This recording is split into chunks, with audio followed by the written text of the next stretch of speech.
Kitchen നമുക്ക് എളുപ്പം തയ്യാറാക്കാവുന്ന ഒരു സ്നാക്ക് നോക്കാം.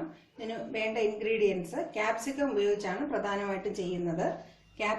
നമുക്ക് ക്രിസ്പി ക്യാപ്സിക്കം റിങ്സ് തയ്യാറാക്കാൻ എന്തൊക്കെയാണ് വേണ്ടതെന്ന് നോക്കാം.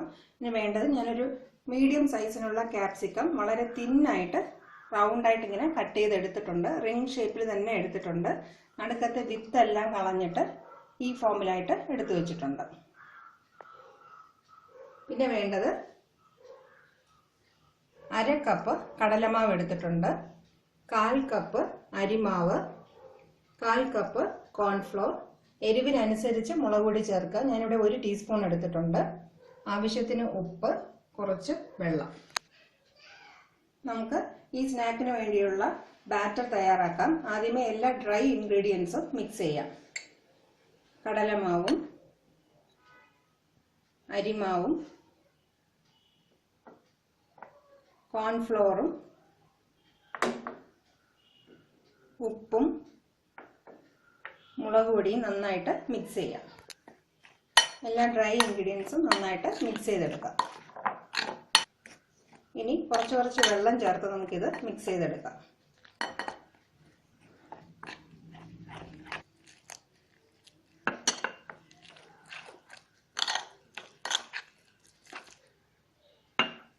നന്നായിട്ട് മിക്സ് ചെയ്തെടുക്കാം.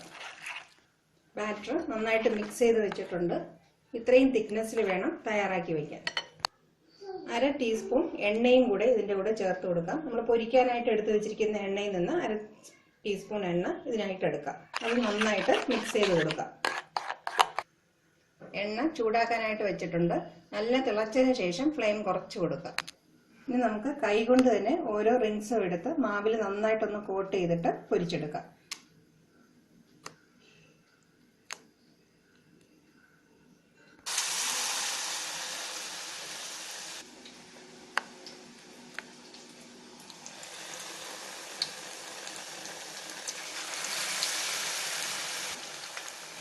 ക്രിസ്പി റിങ്സ് നന്നായിട്ട് തിരിച്ച് മറിച്ചിട്ട് നമുക്ക് നല്ല ഗോൾഡൻ ബ്രൗൺ കളർ ആകുന്നവരെ മൊരിയിച്ചെടുക്കാം. ഫ്ലെയിം കുറച്ച് വെച്ച് ചെയ്യണം, ഇല്ലെങ്കിൽ മുകളിലത്തെ ഭാഗം നന്നായിട്ട് കരിഞ്ഞും പോവും, ക്യാപ്സിക്കം വെന്ത് കിട്ടത്തുമില്ല.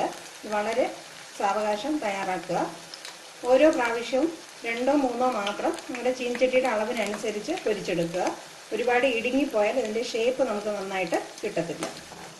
ക്യാപ്സിക്കം നന്നായിട്ട് വെന്തിട്ടുണ്ട്. മുകളിലത്തെ കോട്ടിങ് നന്നായിട്ട് ഗോൾഡൻ ഫ്രൈ കളറായിട്ട് നല്ല ക്രിസ്പി ആകുന്നത് വരെ നമുക്ക് മൊരിയിച്ചെടുക്കാം. റിങ്സ് നന്നായിട്ട് ഗോൾഡൻ ഫ്രൈ ആയിട്ടുണ്ട്. ഇനി നമുക്ക് എണ്ണയിൽ നിന്ന് മാറ്റാം. ബാക്കിയുള്ളതും നമുക്കിതുപോലെ പൊരിച്ചെടുക്കാം. ഓരോന്നായിട്ട് മുക്കിയെടുത്ത് ഓരോന്നും മാവിൽ നന്നായിട്ട് മുക്കി നമുക്ക് പൊരിച്ചെടുക്കാം. ക്യാപ്സിക്കം റിങ്സ് തയ്യാറായി കഴിഞ്ഞു. ഇത് ചായയുടെ കൂടെ കഴിക്കാൻ പറ്റുന്ന നല്ലൊരു സ്നാക്കാണ്. കുട്ടികൾക്ക് ഇത് വളരെ ഇഷ്ടപ്പെടുന്ന രീതിയിൽ നന്നായിട്ട് ക്രിസ്പി ആയിട്ടാണ് തയ്യാറാക്കിയിട്ടുള്ളത്. ഇത് തീർച്ചയായിട്ടും എല്ലാവരും വീട്ടിൽ പരീക്ഷിക്കാം. നമുക്ക് വളരെ പെട്ടെന്ന് തന്നെ തയ്യാറാക്കാവുന്ന ഒന്നാണ്. കുട്ടികൾ സ്കൂളിൽ നിന്ന് വരുന്ന സമയത്ത് ഒരു 10 മിനിറ്റിന് മുമ്പ് തന്നെ നമുക്കിത് തയ്യാറാക്കി വയ്ക്കാം. ഇതെല്ലാവരും തീർച്ചയായിട്ടും പരീക്ഷിക്കുക. Thank you for watching my video.